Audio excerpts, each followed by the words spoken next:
All right, ladies and gentlemen. Thank you guys so much for watching this video.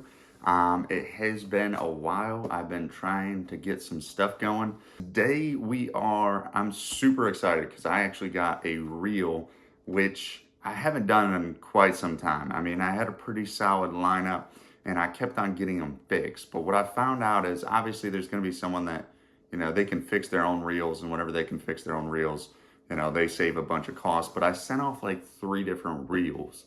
And when I sent that off, it was $170. So to fix all 3 of them. So after that, you're kind of sitting back and wondering, hey, is it even worth it for me to send it out?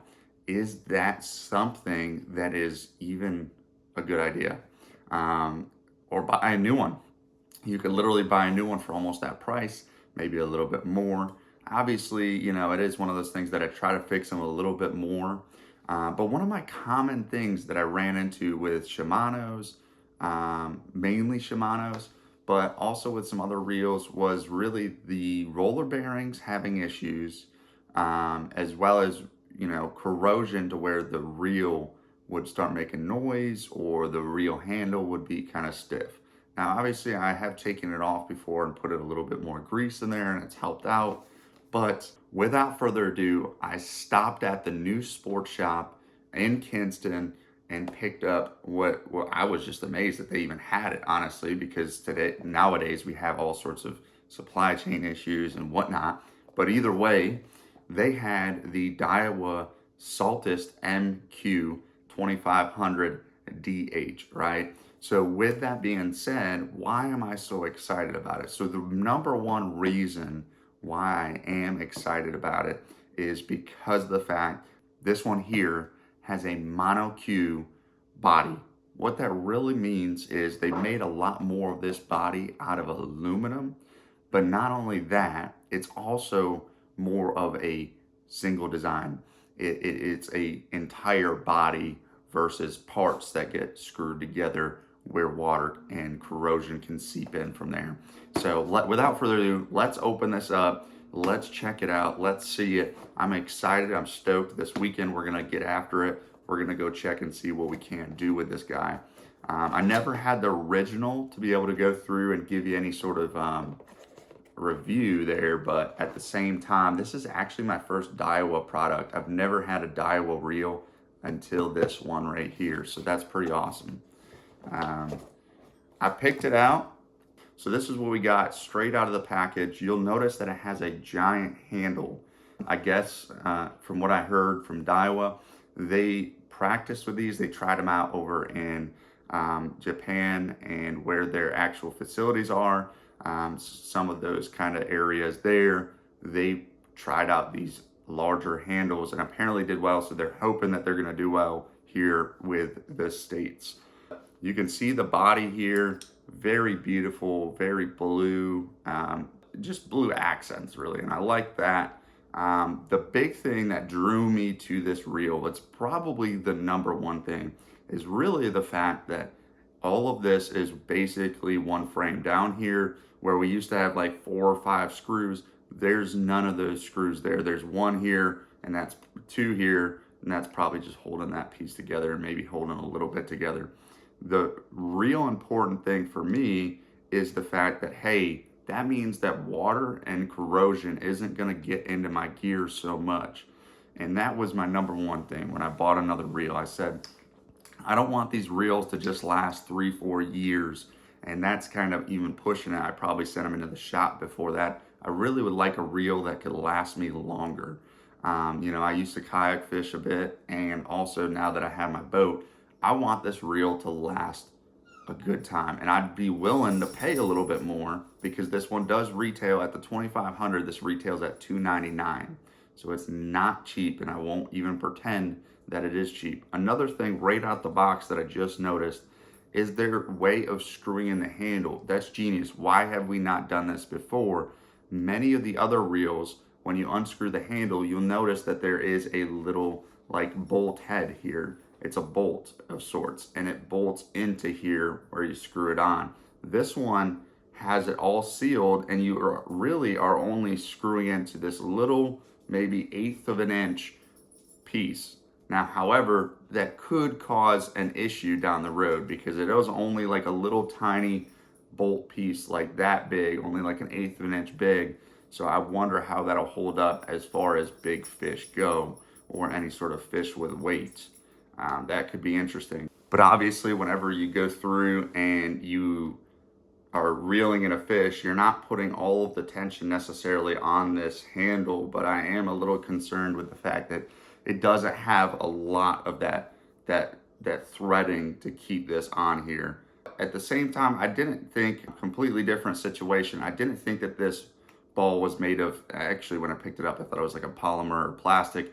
I guess it is aluminum according to them. So that does make me feel a little bit better. They put a lot more aluminum in this to make sure that everything is running how it should be, lighter. It is not as light as the Vanford. I'm here to tell you that right off the get-go. It's not Vanford light, but at the same time, for me personally, I've used Shimano's, and I have no issue with Shimano's. But what I have an issue with is reels that are $200 something that are not lasting because you get the roller bearings or the gears down below get rusted out way too quickly. I know that's why a decent amount of people have switched to a little bit cheaper reels. Tough part with that is finding a good one even. I know the Shimano Nasty is a good one. I have been enjoying that reel. It has been working great for me, but this one I'm hoping is going to change the game. And I mean, unfairly, I'm giving Daiwa an advantage here, that is for sure, because I spent $300, the most I've ever spent on a fishing reel, for inshore, or in general, really. That means that this thing should outperform the rest of them, but at the same time, we are also looking to get the ballast later. This reel, very smooth. All of them are very smooth out the box. The other thing that I really loved about it was the mag seal. Having a lot more seals on your reel is a big deal for me. I want to be able to make sure that this thing is going to last. It needs to last. I don't want to buy reel after reel, year after year after year, and have these things get broken or having to fix them all the time. I know that there's some general maintenance out there that helps out, but almost all the time my reels are going through, and the roller bearings especially, they start making that weird noise. I get it, it's a saltwater's game, but we need to step up our reels, and I'm hoping that this is the part of stepping up our reels to make them more saltwater friendly. You know, the bass guys, they probably don't even know what I'm talking about. They can go through and get a reel, have it for like probably a decade or something like that, and no one cares about it. Yeah, I could probably fish one of these Shimanos for a decade. It would probably be a tough fishing reel after that. It'd be really, really tough. So I'm excited with this. I'm gonna actually get out there and use this weekend. It does have 22 pounds of astounding drag. It is a 5:7 to 1 gear ratio, so that's pretty standard. There's nothing new about that. It should hold a decent bit of line. It says about 240, 210 yards of 10-pound test. And that's probably what I'm going to use is, you know, really 10 or 15 pound test with this. So that is it in a nutshell. What I like about it is just the light design. It is pretty light for having all this body be pretty large. The monocue body, where it is one body. The mag seal that's hopefully going to seal. I'm going to fingers crossed there. Hopefully seal out a lot of that water to where this reel can last me a long time. I needed to do that. And also having 22 pounds of drag is kind of a big deal when you hook into a largest size redfish. You definitely want to be able to have that drag system.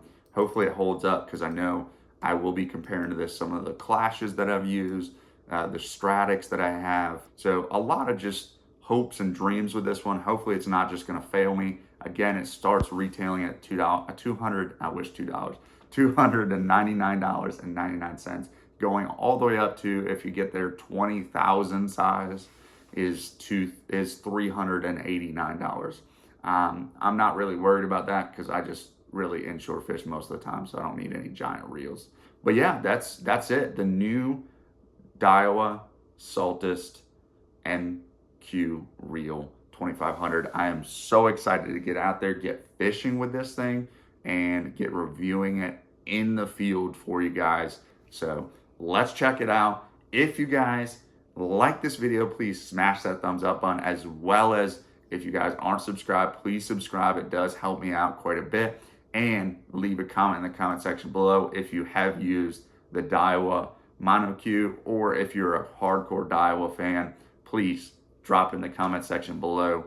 I would love to go through and get some more reels, also possibly go through and do some reel testing and stuff like that. But if you have not seen this video right here, please check it out, as well as the video right below it. Don't forget to subscribe. And as always, fishing out, worry later. I'm out of here, guys.